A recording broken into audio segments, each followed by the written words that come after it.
For this project, I'm going to build a highly detailed stone block wall panel that would be suitable for an Egyptian tomb set, which could be used for an escape room, a film set, or even a theater production.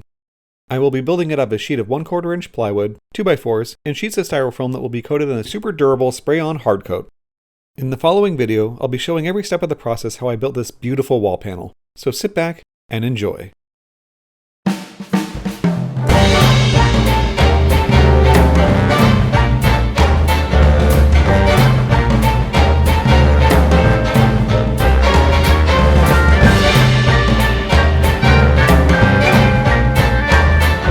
Today's project really rocks. I'm sure that everyone will be bouldered over by the end result. Today I'm going to use a standard 4-foot by 8-foot wall panel, in combination with these styrofoam sheets, to make the panel look like large stone blocks that one might find inside an Egyptian tomb. As with all of my wall panel decorating videos, I'm not going to be covering the construction of the panel in this video. I've already made a video about how I build a basic wall panel, so anyone interested in learning more about that can check out that video here. To start, I'll need to cut out some strips of 2x4s that I will attach around the perimeter of the face of the panel. These strips of wood are necessary to protect the styrofoam decoration from being crushed when the panels are stacked and placed into storage on the off-season. I cut 2 strips that are 3/4 of an inch short of 4 feet and 2 that are just 6 inches long. The height of the strips are equal to the thickest part of the decorative styrofoam sheets. In this case, the strips are cut at 1 inch thick. Next, I mark a line all the way around the plywood panel. This line is how far I will set back the strips of wood and the styrofoam from the edge of the panel. The setback on the top and bottom will protect the decorative bits of the panel from being damaged during setup. When these panels are assembled, the setback on the sides will match the spacing between the stone blocks that I will be building into the design in the middle of the panel. With the setback lines drawn, I mark the panel at 45 inches and 51 inches on each side. This way, these 6-inch strips of wood will straddle the center of the panel at 48 inches. When I screwed them down, I made sure that I didn't accidentally sink a screw down at the 48-inch mark, because that is where an assembly bolt hole goes, and I'm not keen on ruining any more drill bits on randomly placed nails or screws. Next, I attach the 47 and 1/4 inch strip of wood on what will be the bottom of this panel.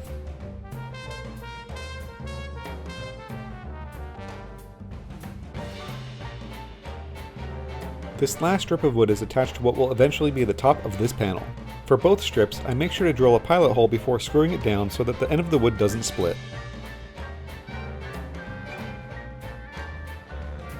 Next, I'm going to lay out the sheets of styrofoam and mark where they will be glued to the panel. In between each sheet of styrofoam, I will mark out a 3/4 inch gap. If the sheet of styrofoam is too big and covers the gap, I will cut off any excess, as well as I will cut out notches for the 2 wood strips in the middle of the panel.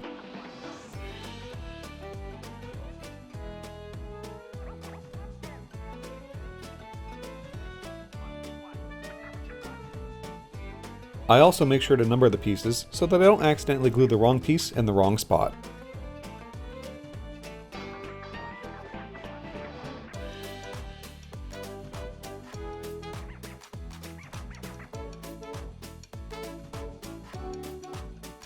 Now that everything is marked out, I'm going to lay down some painter's tape over the gaps between the sheets of styrofoam so that the wood is covered and protected from the glue that I use. When building these panels for my haunted house event, I found that the excess glue would prevent the hard coat from sticking to the wood properly and keep it from making a proper seal between the wood panel and the edge of the styrofoam.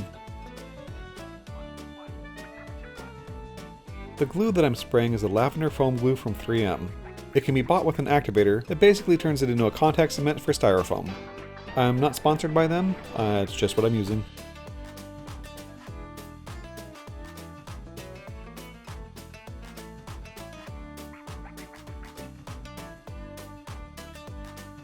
This last sheet needs additional height to it because the strip of wood is cut at 1 inch and the styrofoam is cut at 3/4 of an inch. So I'll glue the excess that I cut off on top and sand it down to fit. I'll do the same thing for this little strip of wood on this side of the panel.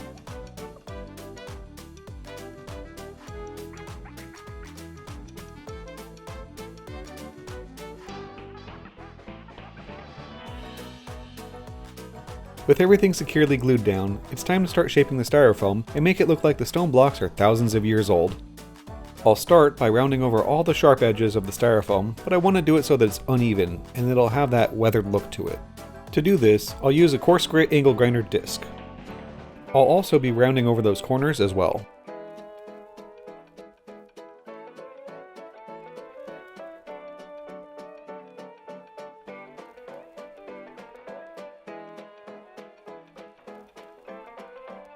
For the inside corner of this L-shaped piece of foam, I'll cut off a little piece from up top and hot glue it into the corner. Now I can round over the inside of the corner to match the other side of the gap.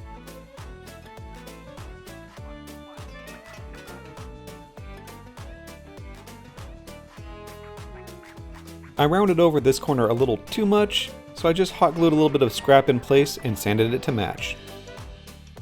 Next I'm going to use the angle grinder to round over the edge of the strip of wood along the top of the panel, but not the board along the bottom. The board along the bottom will get some detailing, but it will retain its sharp edge. This way, when I hand these panels over to an assembly crew, all I have to tell them is that the rounded side goes up, and hopefully they won't put the panels together upside down.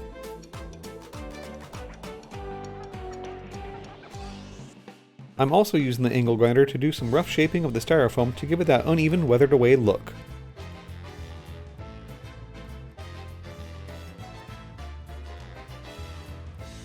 Even though I'm shaping the strip of wood along the bottom to have some low points, I am making sure to have some spots that are the full 1-inch thickness. This way, when a panel is stacked on top of it, it will lay flat across the whole panel.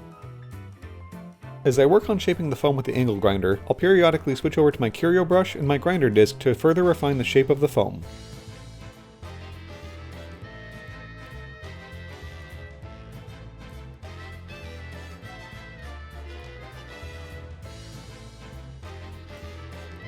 The angle grinder disc that I'm using actually makes pretty quick work of smoothing out the basic shapes of the wood pieces, even though I am using it by hand.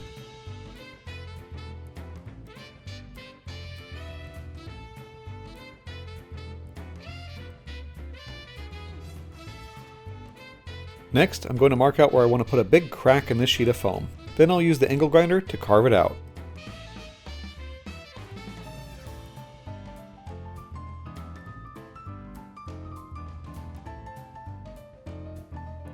When shaping the bottom strip of wood, I made sure to sink the screws down into the wood far enough that I wouldn't accidentally grind the screw heads off.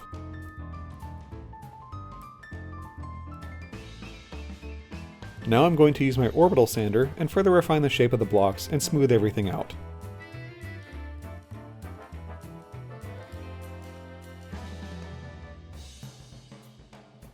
During this step, there really is no right or wrong way to do it, it's just whatever feels right, as well as whatever will hopefully create some differences from one panel to the next.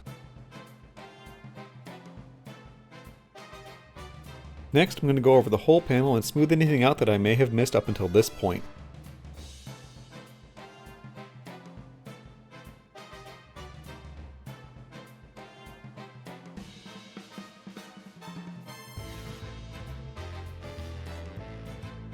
With everything shaped about how I want it, I'm going to use some compressed air to clean off any loose dust and patch any cracks, holes, or mistakes with regular plaster of Paris.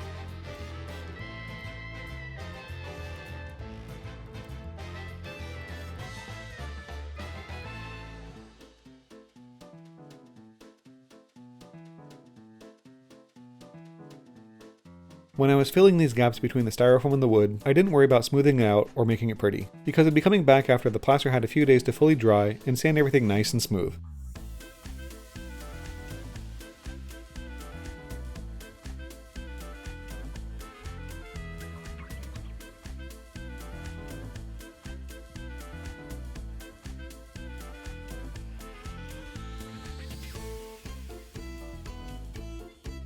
For this step, I am definitely going to need this face mask to protect my eyes and lungs. Now that the plaster is fully dried, I'm going to use my orbital to smooth everything out.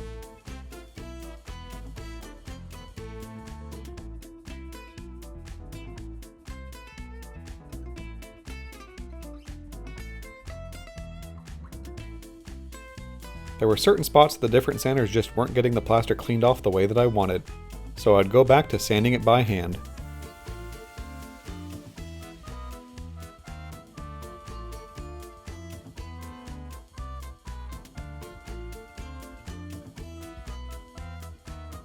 I'm really glad I had that mask on. Look at all that dust that got kicked up.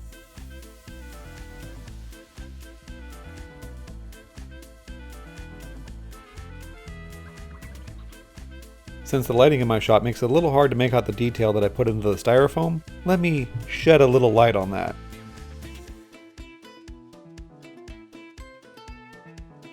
With all of the plaster being sanded, it's time to get it hard coated. The hard coat being sprayed is actually truck bed liner.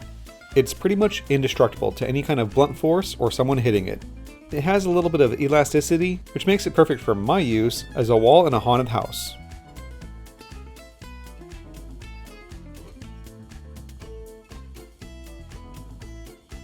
Now that I've got it back in my shop, it's time for the last big step, the paint. I'll start by priming the polyurea with an oil-based plastic primer from Rust-Oleum.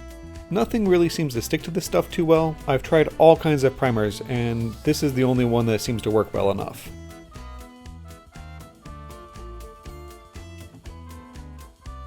With that, I'll take it outside to dry, as well as use some caulking to patch up the polyurea.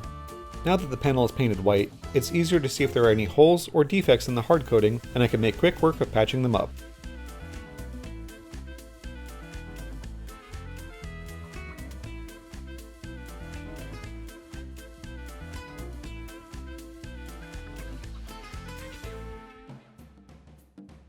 I made sure that when I picked out the caulking that I picked one that was paintable, so that when I paint over it, I know that the paint will be able to stick to it.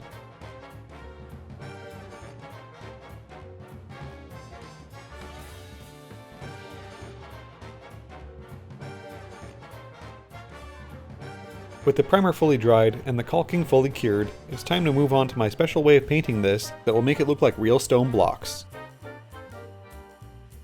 In the time that I've had my spray guns, I found that if I turn the air pressure down really low and the volume of paint up really high, the spray gun will kind of just spit out tons of little droplets of paint as opposed to a nice solid fan of paint like it's supposed to.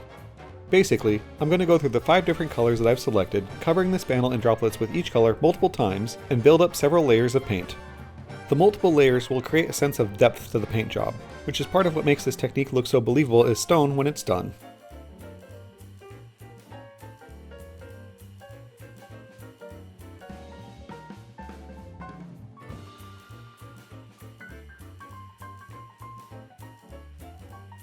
When spraying the droplets, I also make sure to spray the entire panel from different angles. When the paint lands on the panel, the resulting drop on the panel has a sense of directionality to it. If I sprayed the entire panel from only one angle, it just wouldn't look right, so I spray droplets from multiple angles to break things up.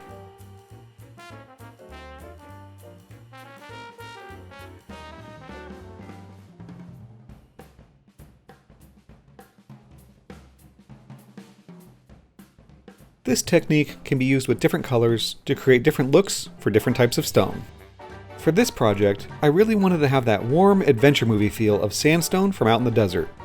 The colors that I used are a dark brown, a medium dark brown, a reddish brown for the middle color, a dark tan, and a very light tan that is almost white. I've labeled which color I'm using in the bottom left of the screen, with the darkest color being number 5 and the lightest color being number 1.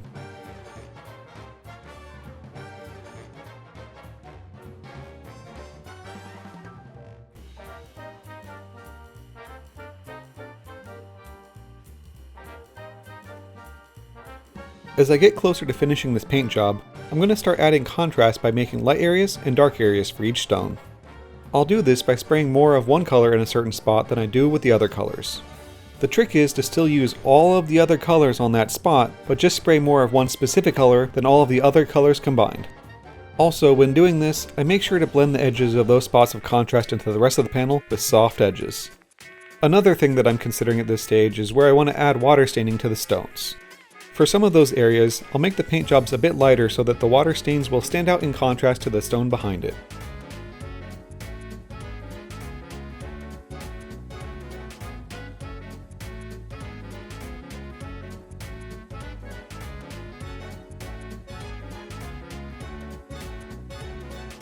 The last note that I want to make about doing this kind of paint job is that the paint will get absolutely everywhere.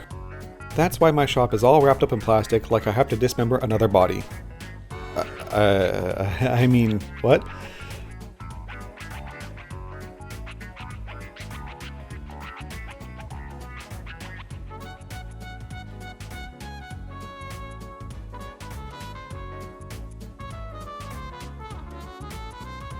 With the paint job finally finished, here's a quick time lapse to show just how much it actually changed.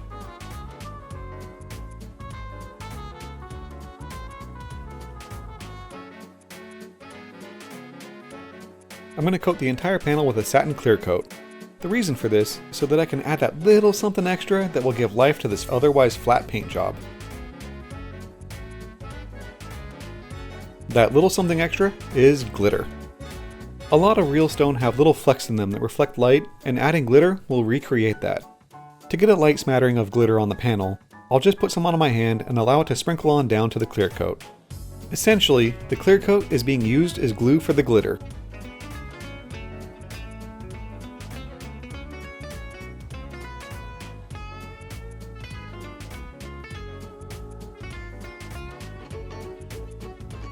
Next up, I'm going to paint the gaps between the stone blocks with my number 5 color, the dark brown.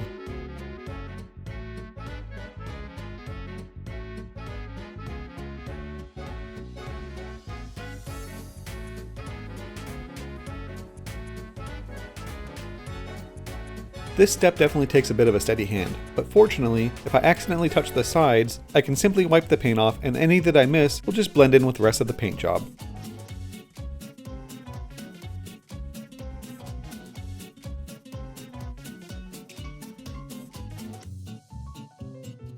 With the inside gaps fully painted, I move to painting the entire edge of the panel. This way, I'm not leaning over fresh paint to reach something in the middle.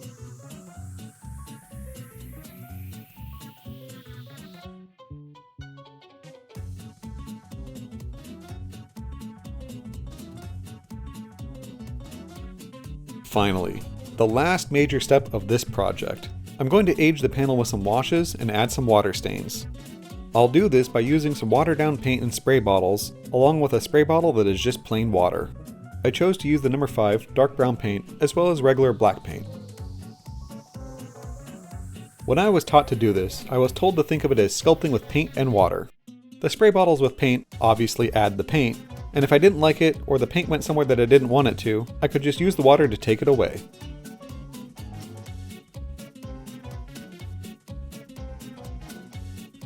Lastly, I sealed everything with one final coat of the satin clear coat.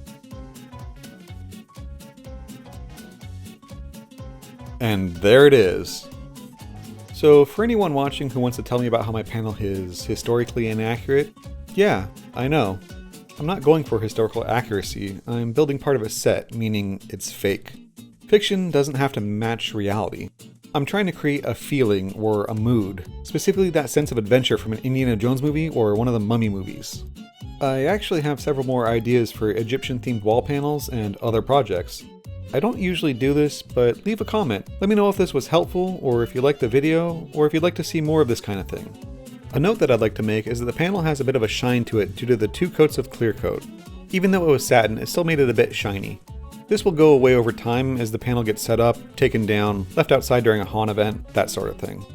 If this seems like a hell of a lot of work for just one wall panel, yes, it is.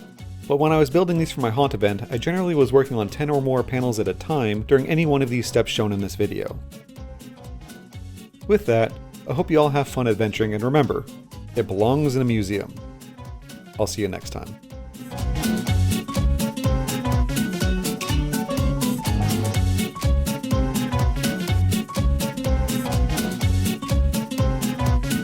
Thanks for watching.